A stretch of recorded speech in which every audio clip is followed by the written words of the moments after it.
You may be seated. We have a whole lot of people who want to say wonderful things to Elizabeth tonight. And I'm sure that more people than are scheduled to say wonderful things about you will say wonderful things about you afterwards. But I just want to double check that I have everybody right who is going to come up on the bima and say some words. So I believe it's Gila, Reve, Paul, Rivka, and possibly Katie for someone else. Am I missing anybody? Wonderful. So let's hear first from, we'll hear first from Gila and then from Paul. And actually, let's do Gila, Paul, and Reve at this point in the service. And then later on in the service, we're going to hear from Katie, Rivka, and then, of course, from Elizabeth as well.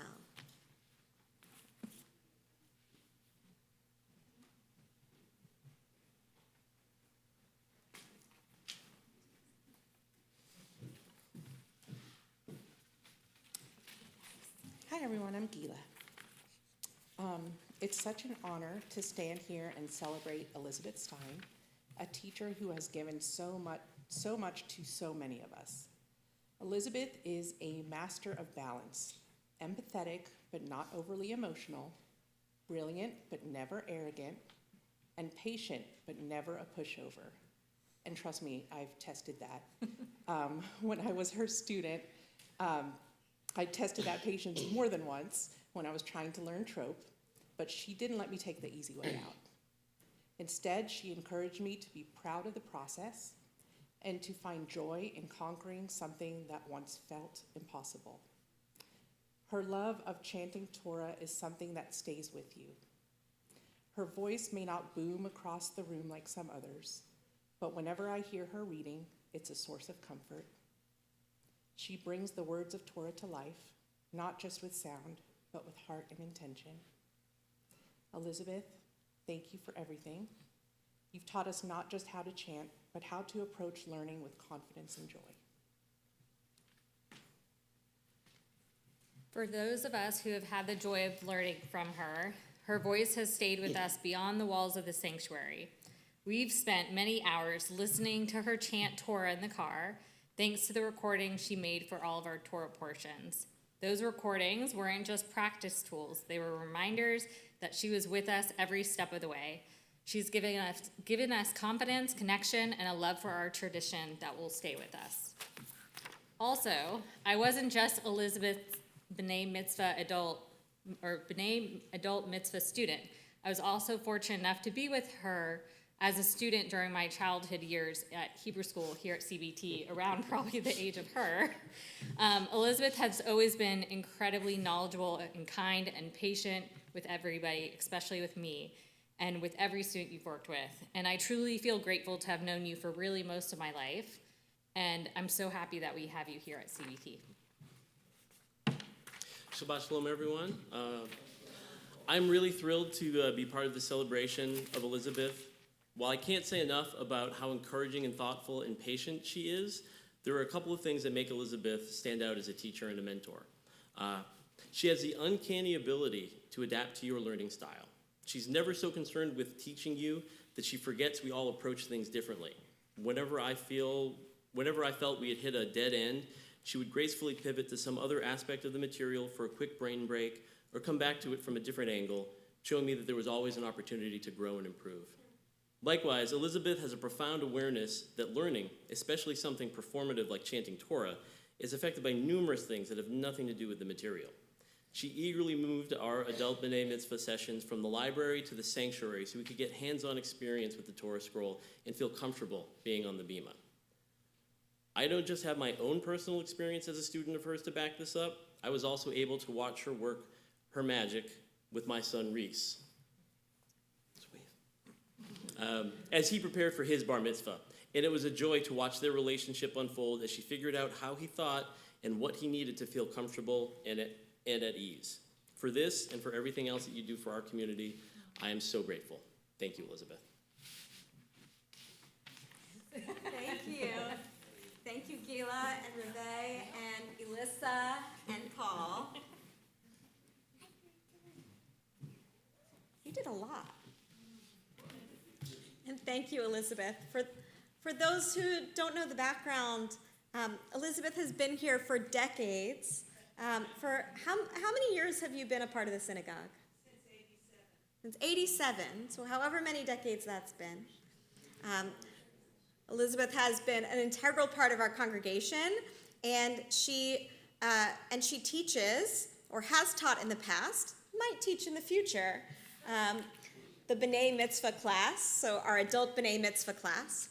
And it sounds like she's worked with, well, I know that she's worked with many B'nai Mitzvah students who are a little bit younger in the past as well. And so hopefully we all get a chance to learn from you more in the future. And I think not tomorrow, but in a future weeks, we get to hear your wonderful voice as well. So we'll hear some more about Elizabeth in just a few minutes. But for now, I'd love to invite up. Thank you, Dean. Sure. I'd love to invite up Rivka and Katie, and of course, Elizabeth.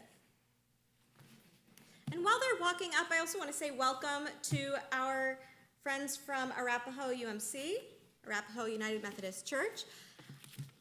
Your confirmation class came, or their confirmation class came today, and hopefully you've got lots of questions to ask after the service, and hopefully we've got lots of answers to give you as well. We're so glad that you're here to join us.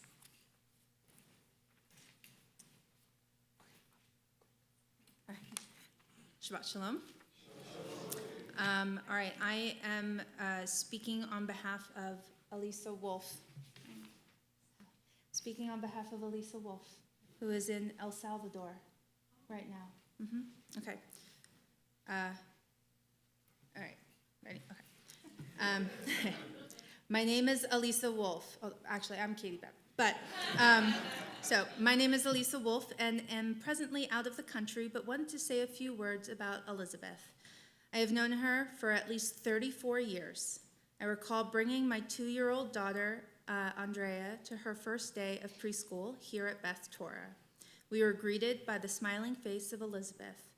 I was going to be teaching in the room next door, but knowing that Andrea was in such caring hands made my heart lighter. Over the years, we have been involved in many different projects at Beth Torah together, attending sisterhood events, teaching at Beth Torah preschool, watching her lead the songs at Miriam Seder's, listening to her beautiful voice at high holidays, and watching her tutor our young students. Elizabeth has been such an integral part of our community, and the Beth Torah family tree would not be complete without her in it. Thank you for all you do and have done for our congregation, and you are so deserving of this honor.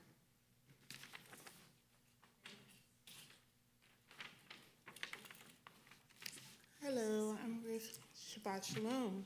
Yeah. I'm Rivka Morris. Maya Angelou says that I have learned that people will forget what you said, and people will forget what you did, but people will never forget how you made them feel. As Elizabeth's student, I felt inspired, prepared, and meditative. I also experienced grace and awe. Elizabeth inspires when she teaches, like many of us who have stood where I stand today, with the scroll open before me, and with Elizabeth at my side as my teacher, Gabbai Shani, and friend. In our B'nai Mitzvah class, I had the honor of learning with 3 other B'nai adult Mitzvah students, and we were encouraged, and she fostered an atmosphere that taught us how to support one another. One-on-one, I had the joy of having Elizabeth teach me for my conversion, aliyot, and her patient corrections helped me transform my anxious flurry of words into a meditative reading. 2 of the more significant moments of grace that accompany me still when I read from Torah and Megillah scrolls. Matt and I moved from Indiana to Texas 10 months into my modern Orthodox conversion. For the months For several months, the apprehension of speaking fluently frustrated my studies. I didn't know how that apprehension would affect my first public declaration of my Judaism among so many people that I had yet to meet. Grace granted me the opportunity to learn from Elizabeth. And as many of you know, Elizabeth is both an educator and a person who is mindful of her own Judaism.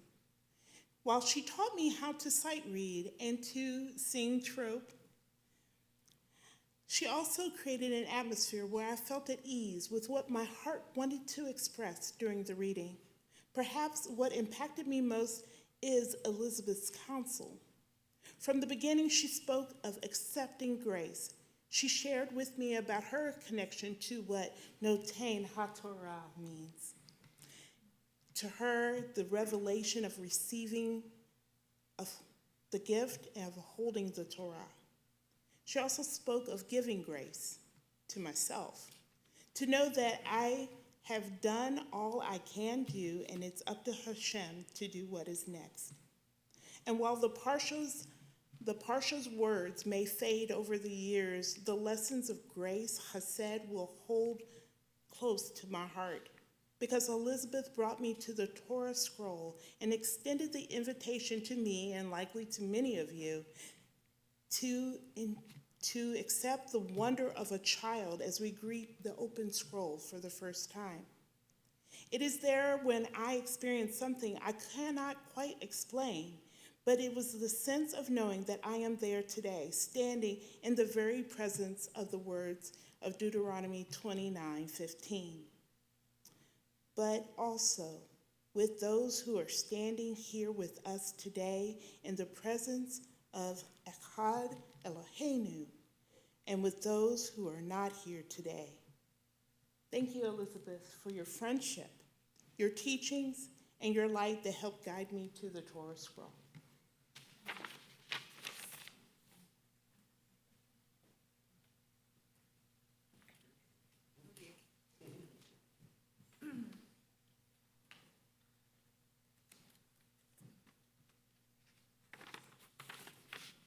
Excuse me one moment, I'm going to need to wipe my nose.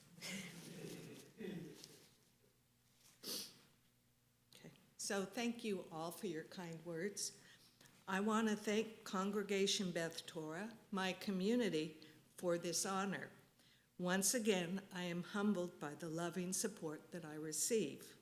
This week's Parsha, Vayikra, is based on the Hebrew word root, kuf resh Aleph, which means to proclaim, to read, or to invite. I would like to tell you what I have learned from reading Torah and to invite you to consider doing the same. One advantage of coming to Judaism as an adult is that I didn't know that people thought reading from the Sefer Torah was too hard. I thought that it was something adult Jews did, just like making challah and eating horseradish. On Saturday, April 10th, 1993, I had my bat mitzvah as an adult.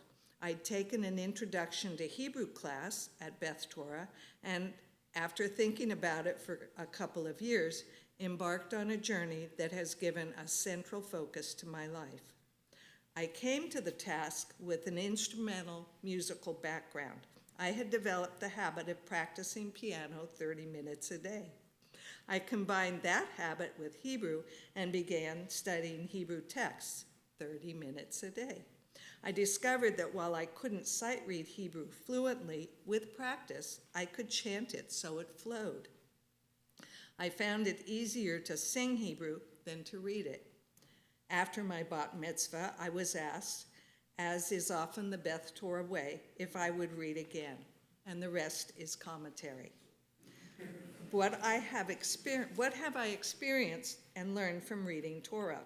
It is always scary, okay? Sometimes they're more scary than others, such as reading during the high holidays or reading the 10 Commandments, but every time is scary. There is a reason that coming up to the Bima is called an aliyah, which means going up. To go up to read from the scroll is to go up the mountain and encounter God. To begin chanting Hebrew without vowels, punctuation, or musical notation in front of the congregation is like calmly stepping off a cliff. No matter how much you prepare, you never know how it will go. I imagine it feels like hang gliding. Sometimes you catch an updraft and soar. Other times you spiral downwards. Those feel like the longest moments of your life. You feel the fear and do it anyway. We are all afraid. We choose to live our lives based on either fear or faith. Each time I read Torah, I choose faith and refuse to let fear circumscribe my options. I do the best I can, I trust in God, and I recognize I am not in control. Part of reading Torah is learning to forgive myself for mistakes. I am learning to be imperfect with grace. Reading Torah is the most rigorous intellectual and spiritual endeavor I have found. I use it as a measurement. My mother died of Alzheimer's. I figure that as long as I can read Torah, I'm okay. I have also learned that when you wrestle with something that is very difficult, other tasks seem easier. After chanting in Hebrew, making speeches in English is less threatening. Beth Torah is a special place that encourages congregants to learn and lead. You do not need to be a paid professional, a member for generations, over 50 years of age, or male to lead services, read from the prophets, or the Torah. If you want to read and are willing to do the necessary preparation, you are welcome. I encourage you to join me in this journey and discover the truths and delights of study. Shabbat Shalom. Shabbat Shalom.